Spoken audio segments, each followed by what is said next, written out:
Hey everybody, welcome to the channel. Today we're diving into the fascinating and often overlooked corners of New York City's past. We're talking about the stories behind the stories, the weird, the wild, the moments that shape the city we know and love. Get ready to have your mind blown, because we're unearthing 10 crazy, lesser-known facts about NYC's history. From underground pneumatic tubes that once whisked mail across town at lightning speed to the surprising origins of the nickname the Big Apple, we're going deep into the archives of the city that never sleeps. So buckle up, hit that subscribe button so you don't miss out on future adventures, and let's get ready to uncover the secrets of New York City. Imagine this. It's a bitterly cold December night in 1835. The wind is howling, whipping through the narrow streets of Lower Manhattan. Suddenly, a fire breaks out in a warehouse. It seems small at first, almost insignificant. But this is New York City, and buildings are packed together like dominoes. The fire spreads rapidly, fueled by strong winds and inadequate firefighting equipment. Over 600 buildings, including businesses, homes, and even the Merchants Exchange, were reduced to smoldering rubble. The fire raged for days, leaving thousands homeless and causing millions of dollars in damage. The Great Fire of 1835 forced the city to confront its vulnerabilities. It led to the creation of a professional fire department, the installation of fire hydrants, and the implementation of building codes. Imagine this. You drop a letter in the mail, and within hours it arrives at its destination across the city, not by truck or by train, but by shooting through a network of underground tubes. Sounds like science fiction, right? But this was a reality in New York City during the late 19th century. In 1897, the city unveiled its ambitious pneumatic mail system. This marvel of Victorian engineering used compressed air to propel cylindrical containers filled with mail through a network of tubes beneath the city streets. The system ran from the General Post Office, now the beautiful James A. Farley Post Office building, to various points around Manhattan. It was designed to expedite mail delivery in a rapidly growing city. Though short-lived, the pneumatic mail system was a testament to the ingenuity and forward-thinking spirit of New York City. Next time you're navigating Manhattan, imagine the network of pneumatic tubes that once hummed beneath your feet. The Stonewall Inn. It's a name synonymous with courage, resistance, and the fight for LGBTQ+ rights. In the early hours of June 28, 1969, police raided the Stonewall Inn, a common occurrence at the time. But this time, something was different. The patrons, tired of the harassment and abuse, fought back. What began as a spontaneous act of resistance quickly escalated into a full-blown uprising. The Stonewall riots were a watershed moment in the fight for LGBTQ+ rights, sparking a nationwide movement. As we celebrate Pride Month, let's remember the courage of those who stood up and fought back, paving the way for a more inclusive society. On July 13, 1977, New York City was plunged into darkness. A massive power outage, triggered by a series of lightning strikes, crippled the city, leaving millions without electricity. Traffic lights went dark, plunging the city's streets into chaos. Subways ground to a halt, stranding commuters underground. With the city shrouded in darkness, a wave of looting and arson swept through neighborhoods. The blackout lasted for 25 agonizing hours. When the lights finally flickered back on, the city was forever changed. The events of that night prompted improvements to the city's infrastructure and emergency response systems. Let's be honest, who doesn't love a good slice of pizza? But have you ever wondered where this beloved food first took root in the United States? The answer lies in the heart of New York City. In 1905, Gennaro Lombardi, an Italian immigrant, opened a small grocery store at 53 1/3 Spring Street in Manhattan. Lombardi's wasn't just any grocery store. It was home to the first pizzeria in the United States. Using his grandmother's recipe, Lombardi began selling pizza by the slice. Word of Lombardi's delicious pies spread like wildfire. Lombardi's became a New York institution, a testament to the power of food to bring people together. So, the next time you're enjoying a slice of pizza, thank Gennaro Lombardi, the man who brought this culinary treasure to American shores. Beneath the bustling streets of New York City lies a secret, the abandoned City Hall Station. This architectural marvel, closed to the public since 1945, is a time capsule of a bygone era. Designed by architects Hines and Lafarge and opened in 1904, the City Hall station was the showpiece of the newly constructed IRT subway line.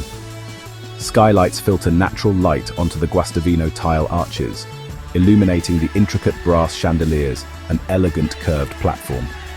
But the station's grandeur was short-lived. As subway cars grew longer, the curved platform at City Hall station became impractical and unsafe. In 1945, it was closed to the public and fell into disuse. Today, the abandoned City Hall station stands as a haunting yet beautiful reminder of the city's past. In the midst of the Civil War, another conflict was brewing on the streets of New York City. The year was 1863, and the Union Army was in desperate need of soldiers. To meet the demand, Congress passed the Enrollment Act, which established a draft system for the first time in American history. The draft law, however, contained a controversial provision. Men could pay a $300 commutation fee to avoid service. This provision disproportionately affected working-class New Yorkers, many of whom were Irish immigrants already facing discrimination and economic hardship. On July 13, 1863, just days after the draft lottery began, anger boiled over into violence. A mob of predominantly Irish working-class New Yorkers erupted in protest. For 5 days, the city descended into chaos. Mobs attacked government buildings, businesses associated with the wealthy elite, and African Americans. The draft riots left an indelible scar on the city's history, a stark reminder of the deep divisions that can exist within a society. High above the East River, nestled within the granite towers of the iconic Brooklyn Bridge, lies a secret, a hidden apartment, forgotten by time. This clandestine dwelling, once used by the bridge's engineers and their families, offers a glimpse into a bygone era. Completed in 1883, the Brooklyn Bridge was a triumph of engineering, connecting the then independent cities of New York and Brooklyn. To ensure its smooth operation, the bridge's chief engineer, John Roebling, and his family moved into a spacious apartment within the bridge's Brooklyn Tower.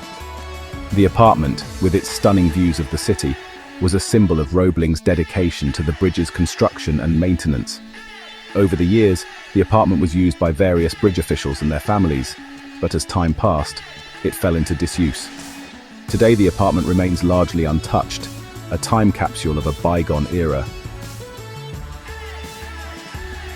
If you're a fan of the 1984 supernatural comedy classic Ghostbusters, then you know the iconic firehouse that served as the headquarters for Peter Venkman, Ray Stantz, Egon Spengler, and Winston Zeddemore.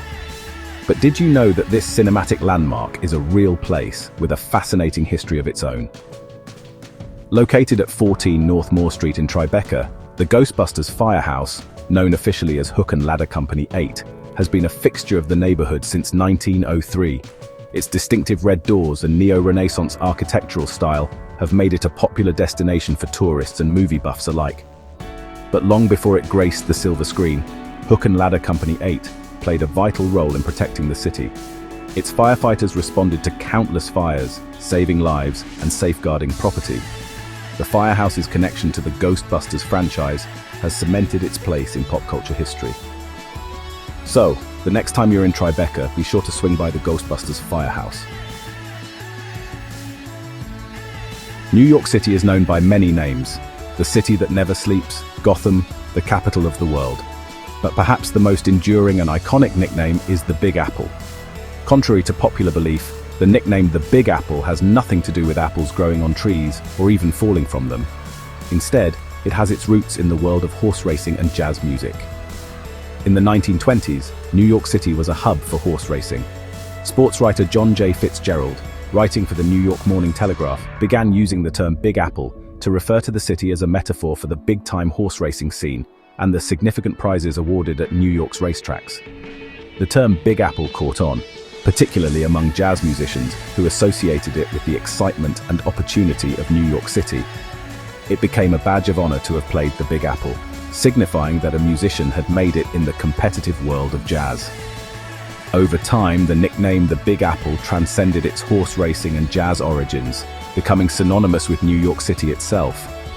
So the next time you hear someone refer to New York City as the Big Apple, remember its unexpected origins in the world of horse racing and jazz music.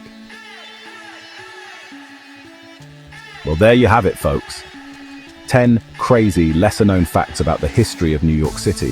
From devastating fires and underground postal systems to hidden subway stations and secret apartments in iconic landmarks, we've uncovered some of the fascinating and often overlooked stories that have shaped this incredible city.